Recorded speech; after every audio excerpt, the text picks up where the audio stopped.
You know, the when someone says God bless you, and then you just say not lately, and then walk away. My new thing is saying the power of Christ compels you, and someone sneezes. The power of Christ compels you. We need an old priest and a young priest. All right. Well, there we go. It's been. Welcome to Namely 90s. Wow.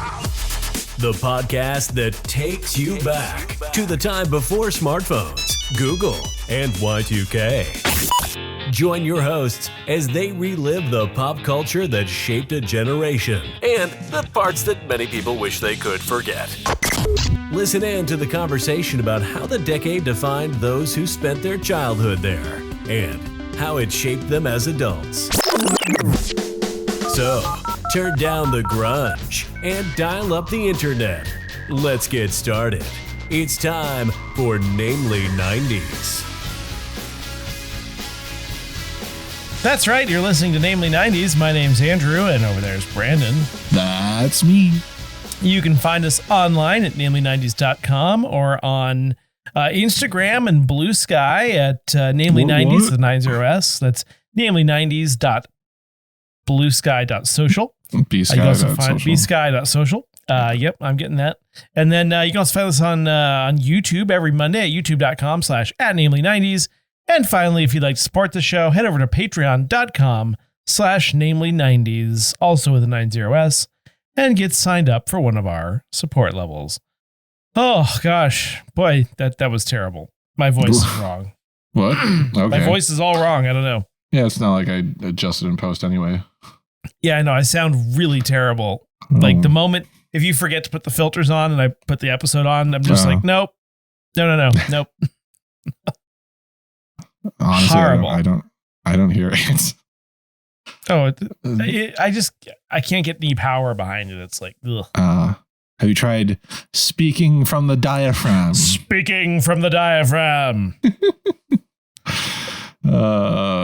Project onto your microphone. Projectile vomits onto your microphone. Yes, I shall. Hey, well, by the way, thanks for the Bluesky invite. I got signed up today. It really is just Twitter, isn't it? And it's old Twitter. It's not like current Twitter. Yeah. I mean, it's not like Twitter before Elon Musk destroyed it either. It's like 5 years ago Twitter. Yeah. You can't even upload a video. Or maybe I noticed that. Yeah. How did they get away with that? Oh, just blatantly copying it? Yeah. I think it's because it's a private venture. And also it's the former owner of Twitter. True. And is it ad free? As far as I'm aware. Interesting. Yeah, I don't know what's running it currently. Interesting questions that I don't have the answers to. We're also on Threads. There's been a mass exodus of Twex to Threads. What's Twex? Twitter X without. Yeah. I hadn't heard that before. That's good. It's good. I just made it up on the spot. Because I've been replacing the I with X when I say Twitter, as you can tell. And it's left Twix. Yes. No, right Twix. Right Twix. Sorry. Yeah. Well, I mean, apparently Elon Musk did something last week. Also, we predicted last week by getting rid of our AI that the ChatGPT people would implode. Why does my right Twix have racist messages written on it? And left Twix just tastes better. Oh, gosh, that's horrible. What?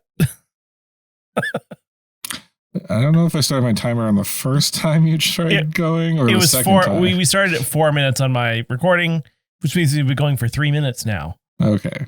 They fired that AI dude and then Microsoft hired him. Yes, and then the 725 out of 775 employees wrote a letter to the board being like, you guys are idiots, you need to rehire this guy. I think they're going to bring back Clippy, but Clippy's going to be a lot smarter. Ooh, I don't want a smart Clippy. Smart Clippy turns into evil Clippy, and then evil Clippy takes over the world. Evil Clippy starts using tools. Yes. Oh, God, they're using tools. They know which one's a stop sign. Yeah. Yes. Also another. I mean, it's technically not a 90s show because it was early 2000s is the iteration we watched. And then before that, it was an actual car show from the 70s. But I saw Top Gear's on an indefinite hiatus for now, or has been shelved for now, because the BBC got sued by one of the hosts. One of the hosts? Yes, one of the hosts, because he got in a little boo-boo accident. Meanwhile, Richard Hammond's head had come off, and he didn't even sue them. Yeah. Nope. It was a footballer or Quidditch player, or he might be a rugby player. Definitely plays Quidditch though. The reason why it was postponed is because he got into some accident going around the test track last year on some sort of 3-wheeled vehicle, and he was injured, facial scars. It sounded like a bad accident, and then he sued the BBC for unsafe filming conditions, and apparently won. I feel like it's such the UK is somehow particularly more litigious and sort of a nanny state than the US now, which is weird. Yeah, we got a lot of flack for all those frivolous lawsuits, and I mean, I wouldn't say that this is frivolous, but I would say that there's listen, there are risks to the job you do. You get to be on one of the most prestigious shows out there. You get to make a lot of money. There's risk. You took it and you got burned. I'm sorry. I mean, so to speak. I don't know if you got burned truly, but right. Sorry. Hammond was in 5 accidents. Severe. It's yes, I'm a lion tamer and I've gotten attacked by a lion, so I'm going to sue the zoo because they can control the lion's behavior. Right. Yeah. Okay, don't. No, you're the one that. driving the. Yeah. He claims get paid less. He claims that he was hey, I feel like the track's a little unsafe, and they made him go around. Yeah. How many life-threatening, crashes happened on that track in the 800 years the show was on? Right.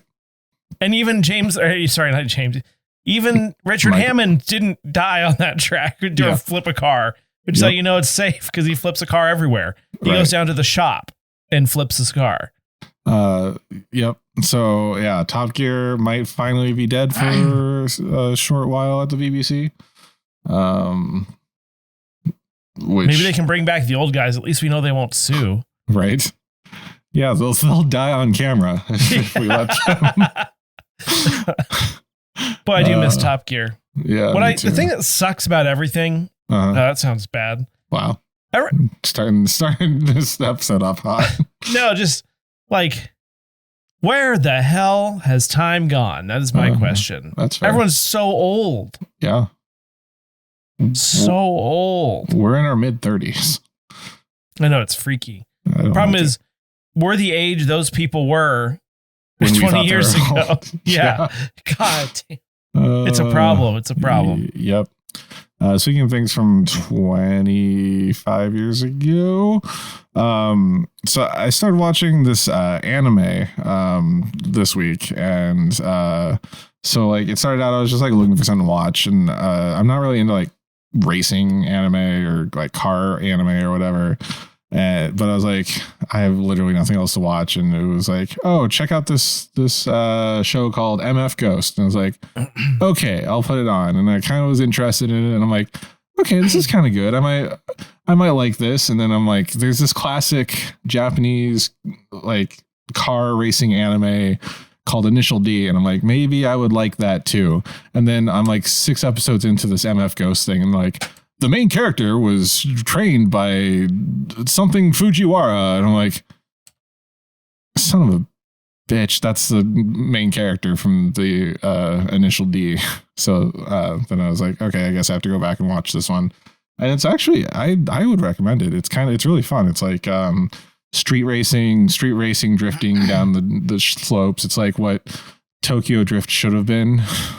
It's slalom racing. Drift, yeah, more drift racing. If that makes Did you ever watch Tokyo Drift?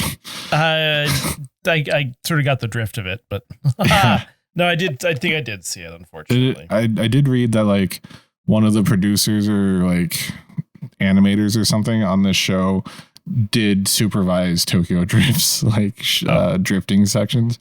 But yeah, it's weird because it's like it goes from like 90s anime style to clearly a PS2 rendered cutscene when they're racing the cars, the exterior of the cars.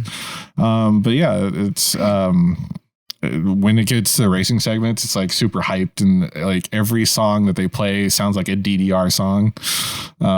Like it gives you that energy, and I don't know, you like car things. You might like it. And I know you don't watch cartoons, but maybe. Yeah. But the intensity of the music, it's funny you mentioned that, because I was thinking about, I've been listening to some Bad Religion lately, which is one of my favorite bands from back when, and my God, those guys are old. They were old when we started listening to them. Yeah, true. But like I'm listening to the songs, and I guess the thing about punk music that I kind of forget, because I didn't listen to a lot of punk, but this is considered it's sort of cerebral punk. But anyway, like the drumming is so fast. I'm like, how do these guys do this for so long?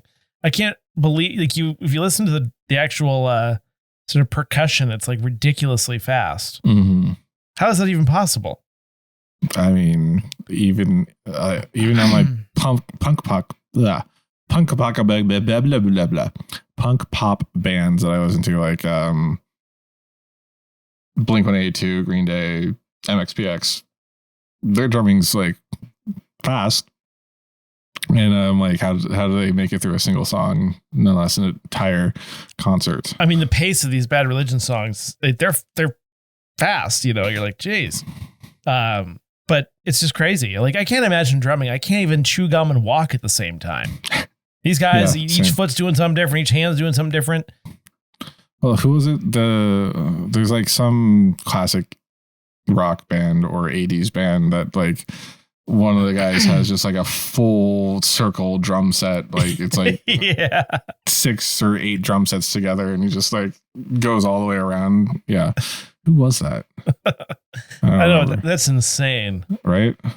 Oh man. Anyway. Well, that was 10 minutes. Oh yeah, that was over. Oh man. Boy, I'm tired. Yeah, should we just call it? Yep. All right. Well, it's been Namely 90s. Thank you for coming, and we'll see you next time. No, we're just kidding. I think it's time for a deep dive. Let's do it. I think it's your week. No, just kidding. I think I've done that gag before, but this time it's more warranted. All right. This time we're a couple weeks late, but we didn't have a deep dive scheduled. We're going to talk about Matthew Perry. Rip to the max. Rip to the max. Yeah. That's because really, I mean, I know mostly just about his time on Friends, but there's so much other stuff that happened during his career that was stuff that happened. Yeah, like he got married to Monica and had the twins. Correct. And, okay. Okay. Let's get into it, shall we? Let's do it. All right. From Wikipedia. No, just kidding. Matthew Langford Perry was born in Massachusetts in August of 1969. Nice. There it is. Highbrow. His mother, Suzanne Marie Morrison, is a Canadian journalist who was press secretary to Canadian Prime Minister Pierre Trudeau. Perry's father, John Bennett Perry, is an American actor and former model. American actor, Canadian model. No, they didn't say that. Not to derail us immediately, but I saw like an Instagram story that was like they're getting really close to solving the John Benet Ramsey case. I'm like, right? What? How? Right? With what new evidence? With what new evidence? Exactly. Sorry. No, it's fine. Perry's parents separated when he was 1 year old, and his mother married Canadian broadcast journalist Keith Morrison, the guy from Dateline who does all the like the interviews and stuff, like the true crime. Oh, that's cool. Oh, sorry. Oh, I thought he was the writer for a lot of the DC comics in the mid 90s. China's Grant Morrison. By the way, Bill Hader does a great Keith Morrison impression. We'll watch that after the recording. Okay. Anyway, Perry was raised by his mother, mostly in Ottawa, but he also lived briefly in Toronto and Montreal. He attended Rockcliffe Park Public School and Ashbury College, a boarding school in Ottawa. What is the deal with boarding school? People don't like to parent their children. But you have to be rich, right? Yes. Huh. Or like really into cocaine. What? Well, I was gonna say, I'm sure his parents are really happy with their choice to abandon him and send him to a boarding school. Like you do when you're an adult. He had 4 younger. Boy, this gets complicated. He had 4 younger maternal half siblings, as well as a younger paternal half sister. Oh. I'm not gonna name all of them because why? Also, how's that hard? By the time he was 10, he started misbehaving, which involved stealing money, smoking, letting his grades slip, and beating up fellow student and future Canadian Prime Minister Justin Trudeau. Did not know this. Yeah, that can't be real. Even though there's 2 cited sources. Yeah. Hopefully he beat him up for wearing blackface on Halloween. Yeah, exactly. Perry later attributed this to feeling like a family outsider who did not belong when his mother began having children with Morrison. Writing, I was so often on the outside looking in, still that kid up in the clouds on a flight to somewhere else unaccompanied. At 14, he began drinking alcohol and was drinking every day by the time he was 18. He practiced tennis quite often for 10 hours per day and became a top-ranked junior player in Canada. But at age 15, they moved from Ottawa to Los Angeles, or he did, where competition was tougher. And so also it's less cold outside. So there's probably some sort of handicap there. Also no longer legal to drink once you move to America at that age. True. This is out of a weird order, but at 15 years old, he studied acting at a college prep school in LA. And while in high school, he took improvisational comedy classes at LA Connection in Sherman Oaks. Wow. Improv. Okay. Improv. Well, this jazz hands set him up nicely for his career, in which, in 1979, he first appeared in the project called 240 Robert, whatever that is. I believe that's an ABC American drama that ran from 1979 to 1981. It's a reference to a call sign designated for Los Angeles Sheriff's Department. You have an encyclopedic memory. Yeah. Shortly after moving to LA, Perry began auditioning for roles, as everyone does. He made guest appearances on Not Necessarily the News, Charles in Charge, and Silver Spoons from 1983 to 1986. From 87 to 88, he played Chaz Russell in the TV series Second Chance, later called Boys Will Be Boys. And then he made his film debut in 1988 with A Night in the Life of Jimmy Reardon. He, in 1989, had a 3-episode arc on Growing Pains, portraying Carol Seaver's boyfriend, Sandy, who dies in a drunk driving accident. So that's interesting. Because I knew that one of her boyfriends died in a drunk driving accident because of an episode we did. And I watched the clips, but I didn't watch the clips of him dying. So I didn't realize it was Matthew Perry that was the boyfriend. Don't drink and drive, kids.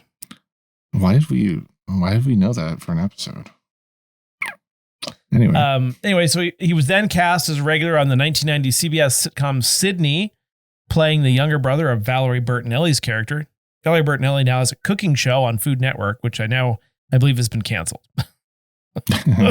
So never mind. At the time of recording. No, I think it was.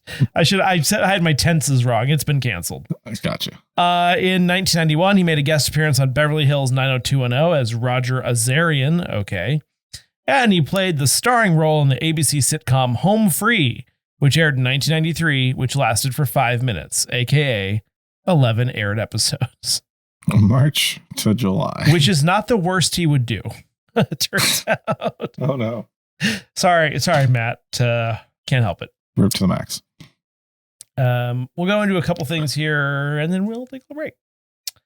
Okay, let's get into the next phase. So let's talk about Friends. So Perry originally did not audition for Friends because he was committed to a pilot for a sitcom called LAX 2194, which was set in the baggage handling department of LAX 200 years in the future, which made him unavailable for the role in the pilot 6 of 1, which later became known as Friends. Can we just stop for a moment to acknowledge there was almost a show about a baggage handling department in future LAX? Yes, we definitely brought that up. I don't know if that was the episode that Kayla was on for the New Year's episode of Friends, or if it was a season 1 episode, but I know we brought that up.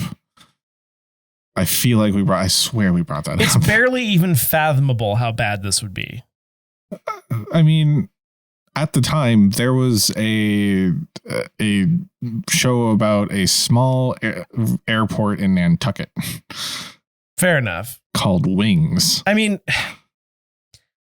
can you imagine if we lived in a world where like this show became the hit that Friends did? Like, we're all mourning Matthew Perry, but it's because of his time on LAX 2194. They just somehow knew the future. Who would be in this show? Like, how would you cast this show? I mean, wouldn't there be a Wikipedia page on it? Wait, is this the time? No, he was still on Cheers. I was like, boy, if there was some space between Cheers and Becker, I feel like this is where Ted Danson would fit. Yeah. Well, according to IMDb, Ryan Stiles and Kelly Hu were also in the show. Okay, Ryan Stiles, I could see being funny. Wasn't he in another show? Drew Carey. Briefly, right? Or was he like a main or series regular? He was one of he and Diedrich Bader played the friends on the Drew Carey show. Yeah, Ryan Stiles is funny. He's from Bellingham, I think. Yeah. Or it has some connection with Bellingham. He was, yes. Yes. He went to Western, I think. The thing is, like, shows like The Office, yeah, that was about the seemingly mundane lives of paper salespeople. But like, I have a feeling this LAX show was like before its time, but in a bad way. You know what I mean? Mm-hmm. I don't know. I'm glad it didn't take off, so to speak. It definitely didn't land. Oh gosh. So should we carry on? Oh my baggage God. Jokes. Wow. Yes. You need to look at Screen Rant's write up on LAX 2194. Because there's some screenshots. And let me see if I can just throw that in the chat. You got my carry on joke, I hope? I did. Okay. My wayward son. It did take me a second because I am a bit toasty. My internet's not working. Oh my gosh, no. No. Are you looking at the guy in the makeup? There's nothing I hate more than like future stuff. Uh-huh. I like how there's a section on this article called Why LAX 2194 Failed, as if we needed to explain that. Uh-huh. Okay. Anyway, so anyway, after this pilot fell through, shockingly, he had the opportunity to read for a part in 6 of 1 and was cast as Chandler Bing. At age 24, he was the youngest member of the main cast, and after making the pilot and while waiting for the show to air, he spent the summer of 1993 performing at the Williamstown Theater Festival alongside Gwyneth Paltrow, who has dropped off the face of the earth. Where she's still selling those candles. Definitely, she's still selling goop. We'll come back to the MCU if Robert Downey Jr. comes back. Well, I don't see that happening. This sounds like a good time to wait. to wait.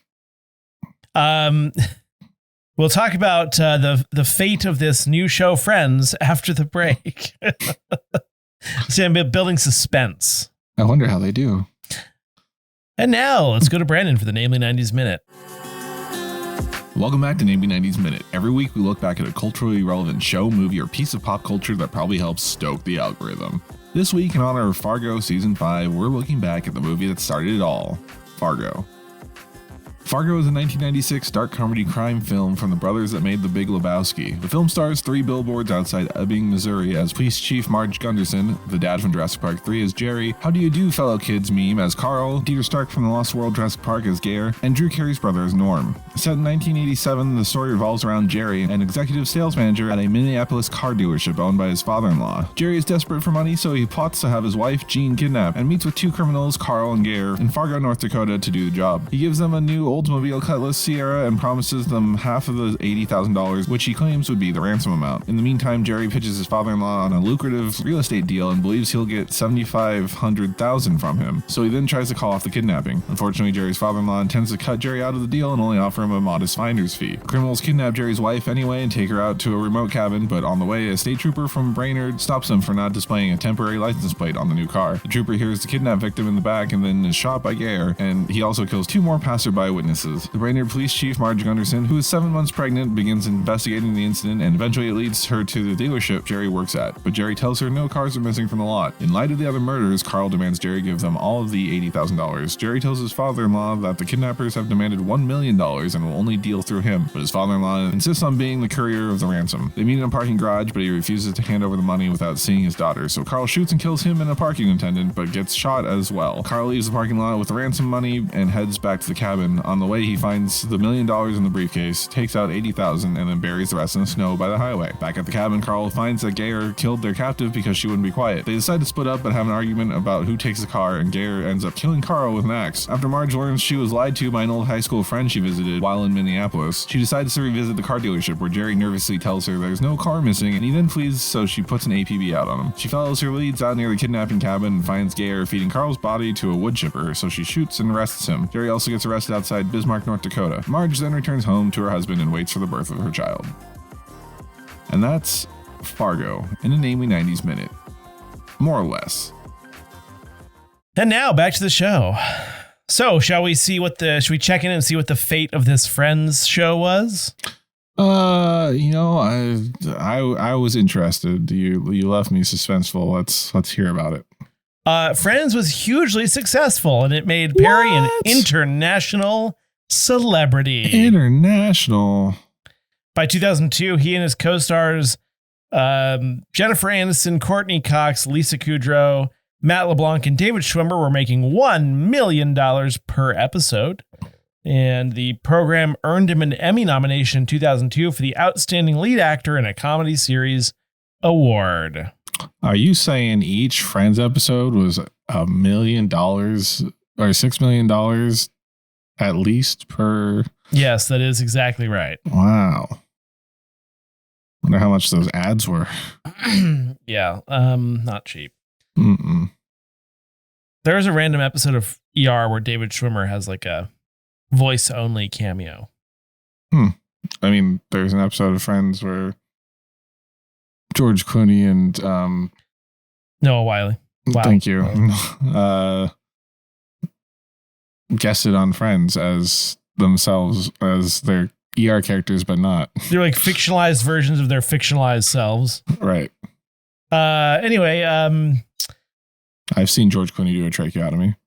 This isn't about Friends. So Perry also appeared in films such as Fools Rush In, Almost Heroes, 3 to Tango, The Whole 9 Yards, and its sequel, The Whole 10 Yards, and Serving Sarah. In 1995, he and Jennifer Aniston appeared in a 60-minute long promotional video for Microsoft's Windows 95, released on VHS. Yes, they did. Could I be any more productive? Okay. I don't know. we watched a clip from it in an early episode of Namely 90s. That's amazing. Yeah. I like the Whole 9 Yards. I don't recall. Well, there was something about how he did a bet with Bruce Willis, and Bruce Willis lost that bet, and that's what made him come on to Friends. Oh, that's awesome. And that is one of my favorite episode arcs because, like, Ross is dating Bruce Willis's younger daughter, who's played by... Not a person. Not someone? Nope. Oh. Anyway, and, like, Ross is trying to hide, so he, like, goes all stiff and then kind of, like, flops over. Do you remember that? Yep. That's so funny. Because they go to the cabin at the same time. Or the beach cabin. Yeah. I love that scene. Anyway. He also appeared on The West Wing for his performance as Joe Quincy. He received 2 Emmy nominations for Outstanding Guest Actor in a Drama Series in 2003-2004. He also appeared in Ally McBeal, Something About a Dancing Baby. In 2004, he made his directorial debut and acted in an episode of the 4th season of the comedy drama Scrubs, an episode which included his father. It was a good episode. Yeah. I didn't know he directed that. That's cool. Oh, no, I just know he was in the episode. He directed it too. His directorial debut. That part I did not know. Debut. Sorry. I'm saying it wrong. Debut. What? For 2006, 2007, he appeared in Aaron Sorkin's drama Studio 60 on the Sunset Strip. He played Matt Albee alongside Bradley Whitford's Danny Tripp, a writer-director duo brought in to help save a failing sketch show. Isn't that what 30 Rock was? Pretty much. I like how, except that was an hour-long drama. I like how once you're established enough, you don't need like different character names. You're just whatever your first name is on the show. Like the Michael J. Fox show is the epitome of this because he was playing a different version of himself, but also it was named Michael J. Fox. Yep. Let that sink in. Let's see. In 2009, he starred in the film 17 Again, playing a 37-year-old man who transforms into his 17-year-old self, played by Zac Efron, after an accident. The film received mixed reviews and was a box office success. A review on WRC TV found Perry miscast in his role, emphasizing the disbelief in Efron growing up to resemble Perry, both physically and behaviorally, a sentiment echoed by other critics. I remember seeing and liking this movie personally, but I had the same reaction. I never saw it. I heard it was okay. But Zac Efron ended up looking real weird. I mean, what was the didn't Jennifer Garner do the same thing? He kind of looks like Matthew 13 Perry, going on 30. Yes. I mean, the forehead. Here's the thing. If you want them to both be famous, they're not going to look the same. Yes. One would have to be not famous. Right. I see what you're saying. But yeah, they don't look the same, but Zac Efron doesn't look right. There's something about maybe botched plastic surgery or something. Currently? And then someone else says something about Lyme disease. It's always Lyme disease. It's never lupus. Let's see what else. In 2009, he was a guest on the Ellen DeGeneres Show, where he presented Ellen DeGeneres with an Xbox 360 video game console and a copy of the game Fallout 3. Which she threw at her assistants. The gesture led to game studio Obsidian Entertainment casting him in Fallout New Vegas as the voice of Benny. I never played this game, but yeah, I'm not familiar with the Fallout series. I just know it's like post-apocalyptic. He also wrote new comedy pilot Mr. Sunshine, based on his original idea for the show, and it was bought by ABC. He played the lead role as a middle-aged man with an identity crisis, and ABC canceled the series after 9 episodes in 2011. Yikes. Lead role Perry. 2012, he starred in the NBC comedy series Go On. He portrayed Ryan King, a sportscaster who tries to go on after the death of his wife through the help of mandatory therapy sessions.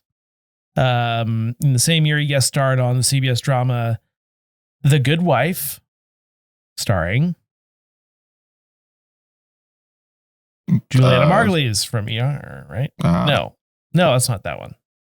Was it? Someone to watch it. Someone probably yes, watched Juliana it. Margulies. Thank you. Where was I? Sorry, I'm not over the age of 40. In 2005, 2017, he starred in, co-wrote, and served as executive producer of a reboot of the sitcom The Odd Couple on where else but CBS. Weren't they originally on NBC? Point being that CBS just produces garbage. I just mean the original television series, ABC. It went for a few years, didn't it?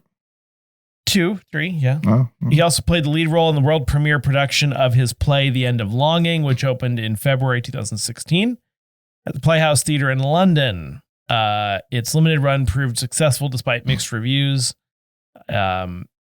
He appeared in the off-Broadway version and closed in July after receiving bad reviews. It was described as a personal message to the world, an exaggerated form of me as a drunk. I had something important to say to people like me and to people who love people like me. I know Jennifer Morrison was in House. Oh, yeah, Jennifer Morrison. She was in the second off-Broadway production. Yeah, that's right. That's why that name seemed familiar. Yeah, she was in House. And Once Upon a Time, which I thought was a trash show. Yeah, after the first season, it steadily declines. In May 2021, he participated in the special episode Friends, the Reunion.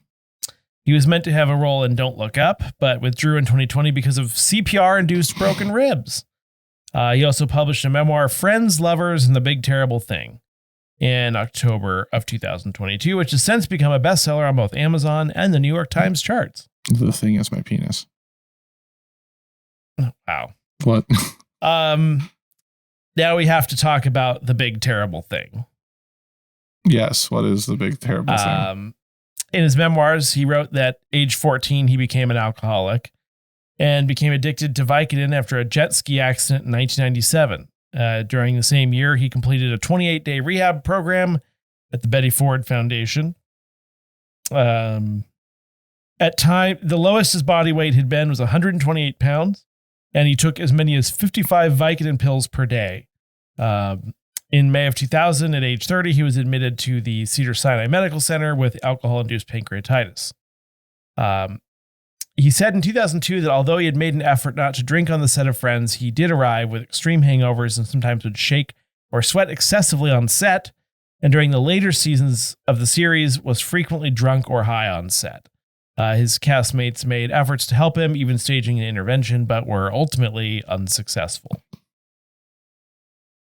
In 2001, he paused productions of Friends and Serving Sarah for 2 months, and he entered inpatient rehab for his addictions to Vicodin, methadone, amphetamines, and alcohol. He said later that due to his substance use disorder, he had no memory of 3 years of his work on Friends. And yet he's still funnier than Tim Allen. But laugh track. Thank you. Gosh, that's horrible. Not the first time Tim Allen was mentioned tonight, by the way. By the way, that had nothing to do with his drug use. It was just the fact that he's not that funny. Oh, good point. Yeah, I forgot about. Oh, God. Even though it was brought up earlier the night. Someone's just like, yeah, did you know Tim Allen got arrested for cocaine? I'm like, yeah. Did you watch Home Improvement or anything he was in the 90s? In 2018, he spent 5 months in a hospital for a gastrointestinal perforation. And he nearly died after his colon burst from opioid abuse.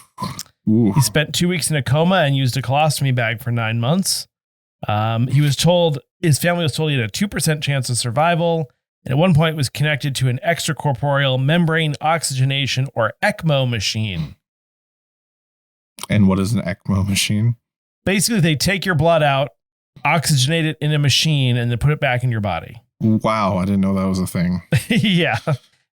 Traditionally, it's been used for, I think, newborns and infants, but... That makes sense. Yeah, that sounds okay, legit. That does sound familiar now. ECMO. 2 years later, while attending rehab in Switzerland, he faked pain to get a prescription for 1,800 milligrams of OxyContin per day, was having daily ketamine infusions. He was given propofol in conjunction with the surgery, which stopped his heart for 5 minutes. The resulting CPR resulted in 8 broken ribs. He then paid $175,000 for a private jet to take him to LA to get more drugs. When doctors there refused, he spent another $175,000 to take a private jet back to Switzerland, where the drugs are free. Yeah. And in 2022, he estimated that he had spent $9 million on his addiction, including 14 stomach surgeries, 15 stays in rehab, and therapy twice a week for 30 years, and had attended approximately 6,000 Alcoholics Anonymous meetings. Okay, but that's not bad with those stats. It's only $9 million. Right. I mean, you figure how many private jet trips a year. Right. And fortunately, on October 28th, 2023, he was found unresponsive in his hot tub and was pronounced dead at 4:17 p.m. that day at age 54. On October 30th, his friends' co-stars issued a joint statement which read, "We are all so utterly devastated by the loss of Matthew. We are more than just castmates. We are a family. There's so much to say, but right now we're going to take a moment to grieve and process this unfathomable loss. In time, we will say more as to when we are boy, I can't say this. As and when we are able." Is that English? For now, yes. Okay. For now, our thoughts and love are with Matthew's family, his friends, and everyone who loved him around the world. All his friends did speak out later on. Yes. Canadian Prime Minister Justin Trudeau, who was Perry's classmate, also paid tribute to him. Other celebrities who paid tribute included Selma Hayek, Elizabeth Hurley, Selma Blair, Gwyneth Paltrow, Kate Hudson, Mira Sorvino, Morgan Fairchild, Maggie Wheeler, Kathleen Turner, that can't be a name, Elliot Gould. Isn't he dead? I think you're thinking of Robert Goulet. Elliot No, Gould was dead. He's still alive. Donald Sutherland's dead. He's still alive.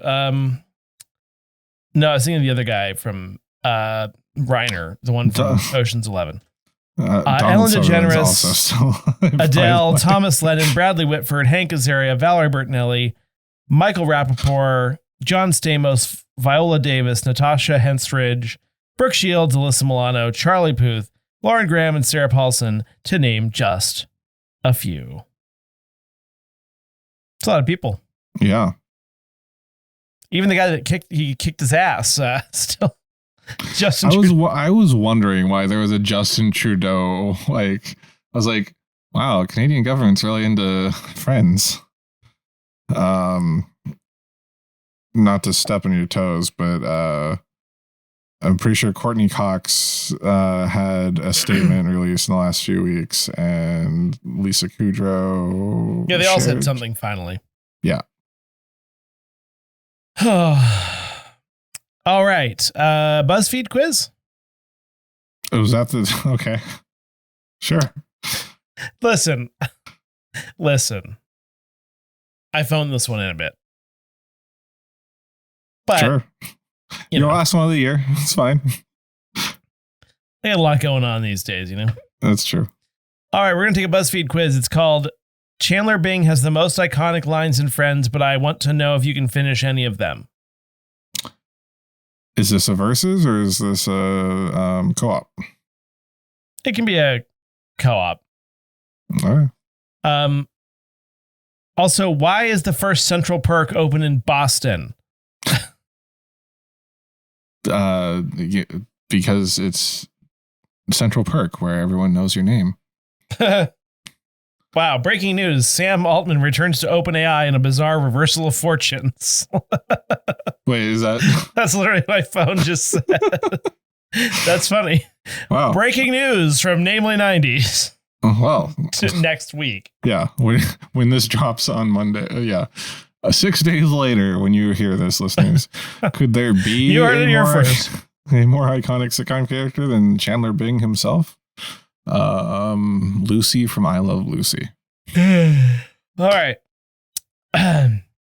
So they give us the quote with a blank and we have to fill it in. 3 options. Did you see how many questions there are? It's a lot.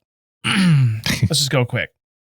Let's do it. I don't think so, which is why I've created the ultimate quiz to test your friend's knowledge. I'll give you a famous Chandler quote and all you have to do is let me know how it ends.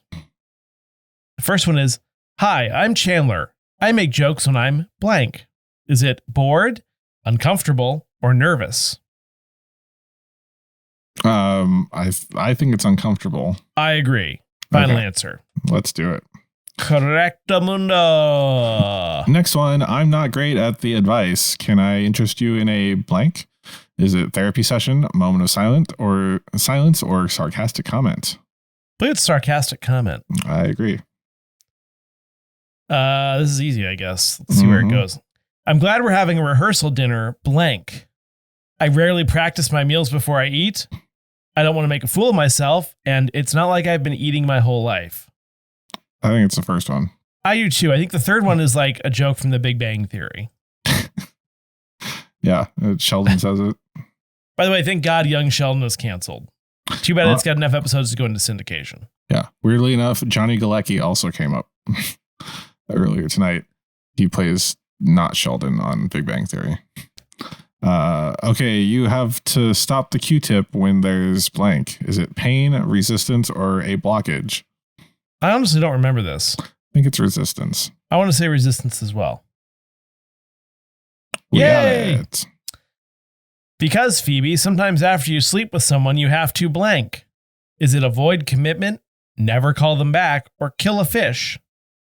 I think it's never call them back. That sounds right to me. Oh, kill a fish. Kill a fish. Hey, you got us. Don't know that context. If you do, hit us up on one of our socials. What must it be like not to be blank? Is it crippled by fear and self-loathing, scared of your own thoughts, or as cool as Ross Geller? It's got to be crippled by fear and self-loathing. I think so, but these all sound right. Crippled by fear and self-loathing. The other two don't have comedic timing, though. Well, I'm sure in context they would make more sense. True. You were right. It's crippled by fear and self-loathing. Like what she saw, huh? Dug my action, did she? Checking out blank. Is it Sir Chandler Bing, the Chan Chan Man, or the Gift of Man himself? It's the Chan Chan Man. I don't remember the second Chan, but let's do it. Yay! I'm hopeless and awkward and desperate for love, scared of most things, or incredibly self-aware. What do you think? The first two speak to me. Desperate for love sounds right. Yeah. I'm helpless and awkward and desperate for love. Okay, you knew it off the top of your head then. Yeah. Oh, that makes me feel so warm in blank. Is it all the wrong places? My cold, empty chest, or my hollow tin chest? Weird that the last two are similar formats, because I thought it was all the wrong places. Do you know the answer to it? I actually don't. I would go with hollow tin chest. It's either that or all the wrong places. Should we do all the wrong places? Because that was my gut instinct. Yeah. My hollow tin chest. Okay. I am not blah. I am a gift, hoot, or man. Hoot. That is correct. I'm full, and yet I know if I stop eating this, I'll crave it even more, I'll regret it, or I'll feel empty inside. I think it's I feel empty inside. Is it? This is about the cheesecake, isn't it? Yeah, I think it is the cheese. I think it's I feel empty inside. Okay, I'll trust you. Dang it! I'll regret it. Okay, no. you go. Oh no, two women love me. They're both gorgeous and sexy. My wallet's too small for my 50s and blank. My diamond shoes are too tight. My Rolex keeps falling off my wrist, or my Porsche drives too fast. I don't remember this one. I think it's my Porsche drives too fast. Okay. Damn it. Is it Rolex? No, it's diamond shoes. Okay. Actually, it's Miss Chanoodle Bong, Chanandler Bong, or Chanandler Bing. Not Chanandler Bing or Chanandler Bong. Yeah, it's Chanandler Bong. Yes. Should I use my invisibility to fight crime or for evil? To get rich or scare Joey? I think it was for evil. I want to say for evil. Yes. Yes. We swallow our feelings, even if it means we become emotionally bloated. we mentally combust, or we're unhappy forever. I think it's we're unhappy forever. I'll second you on that. Mm-hmm. I'm sorry, we don't have your sheep, money, or goat.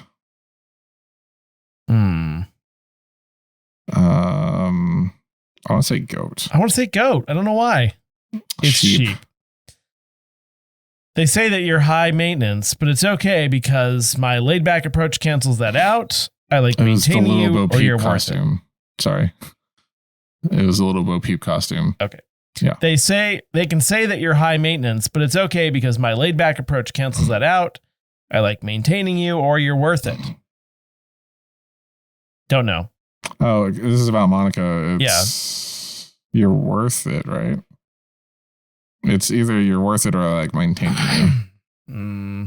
Because this was the episode where she got upset that she's high maintenance. I think it's I like maintaining you. Yes. Nice. All right. We got 12 out of 17 correct, which means we scored better than 41% of all other quiz takers. And it says, wow. Whoa. I should say.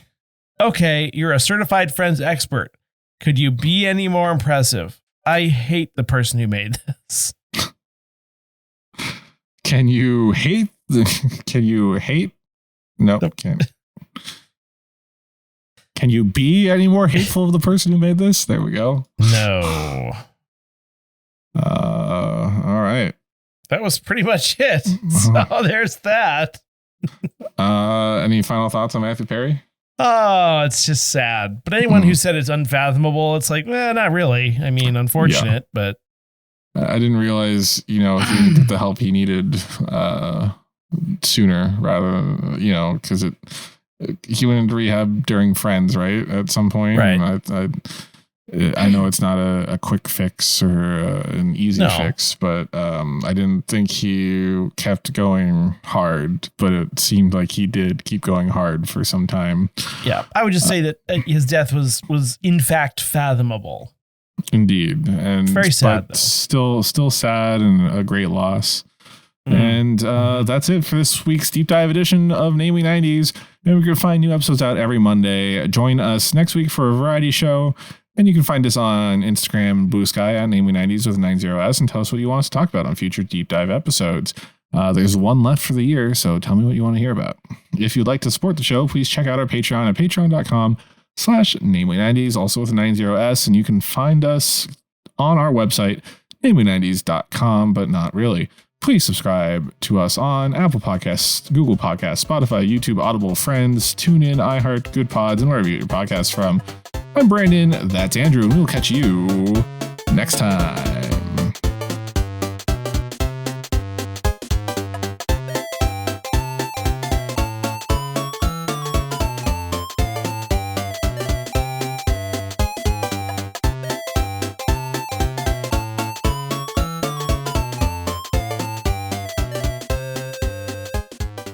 Yes, you will.